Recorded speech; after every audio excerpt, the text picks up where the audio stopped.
newly released photos over the past 24 hours. And one, a resurfaced photo from 2013. It shows then Vice President Biden holding a classified document marked code word classified document. Inside the Oval Office is where that shot is. And another photo that was released shows Hunter Biden in his dad's Corvette that was stored in that now famous garage where classified documents were found. Now, this raises more questions about Hunter's access to these classified documents. Joining us right now to discuss, political analyst Mark Halperin. Mark, wanted to get your take on what's going on right now. We might surmise that the president is happy to get out of Washington, D.C. right now and go to the West Coast. It does seem like it's really sticking. There are some real problems with how he has handled this documents thing. Good afternoon to you both. Look, the White House hopes that between the trip and the passage of time and the failure to provide any new information at the briefing, that the reporters in there will move on. They won't, at least not until they get more answers. And so the White House and the allies of the president gave a lot of information to the Washington Post in the last 48 hours, producing a story, adding a few more details, but not answering the fundamental questions. And so I'm not sure if the president, took off his shirt and rode the Matterhorn at Disneyland while he's out there, if that would be enough of a distraction. No, you can't unsee that image. Sorry. Yeah. Thanks, Mark. Now I'm seeing Putin replaced by Biden. I was thinking the same thing. I really don't want that.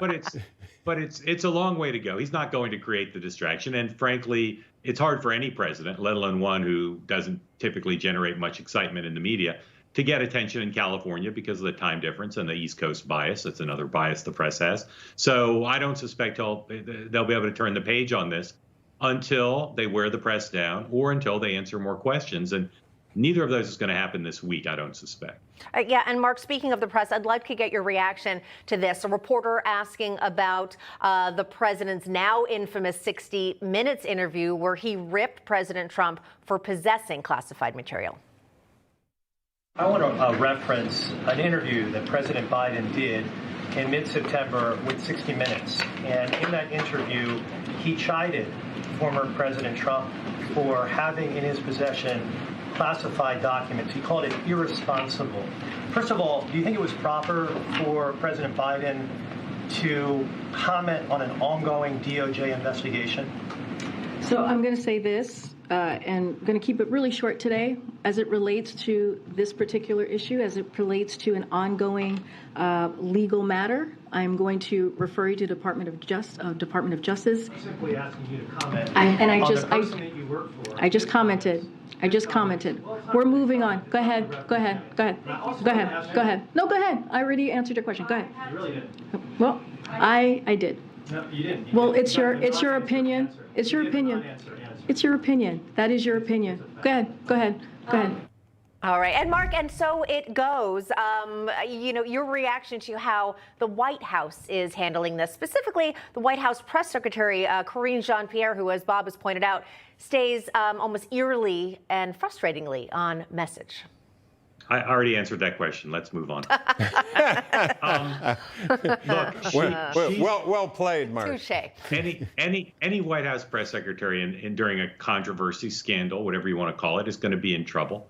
I was surprised and I think disappointed for her job as spokesperson, not just for the president, but representing the public interest, when she seemed to be unperturbed, at least publicly, by the fact that at a minimum they sent her out last week with incomplete information. She didn't tell the truth to the public. Mm-hmm. She seemed to suggest she did that out of ignorance, but most press secretaries I've covered at the White House express some umbrage at that because their credibility is really all they have. Right. Look, part of the challenge, and you saw that embedded in the exchange you just showed, is they have answered some questions. And the minute they answer some, they don't have a good answer for where the line is. They answer when they think it's in their interest. When they don't think it's in their interest, they hide behind the investigation. Right. And now they're on that slippery slope. That reporter, good question. The president has commented on ongoing investigations, including one of his predecessor very recently. He didn't say to 60 Minutes, I can't comment on this investigation of Donald Trump. He gave an answer, which, of course, in retrospect, looked hypocritical. Yeah. Good point, Mark Halperin. That's what the problem is. Yeah. All right. Mark Halperin, we're done here. Thank you very much. Okay. No more questions. I'll circle back with you. All right. We take this very seriously. Yes, we do. Hey guys, it's Rob Carson.